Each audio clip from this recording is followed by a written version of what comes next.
pinagkaloob na Diyos sa atin. So, lahat tayo, pamilya natin sa hindi, bilang tao, nagkakaroon tayo na magkaroon ng mga bagay sa ating buhay. Hindi ba? Yung kanilang interes, magkaroon ng ilo, masaya na. Di ba? Nag-iisip na magkaroon ng sasakyan. Ano pa ba? So, itong mga bagay nito ay normal na ninanasan ng mga tao. Mga kapatid. So, all will agree that materialism is a problem. Diba?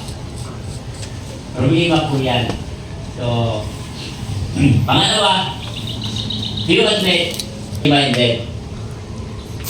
Nakita natin yan sa kapanahunan na hindi pare-pare sa mga tao. Meron na tayong pag-aari, pero minsan yung ating mindset nakapokus pa rin doon sa mga bagay na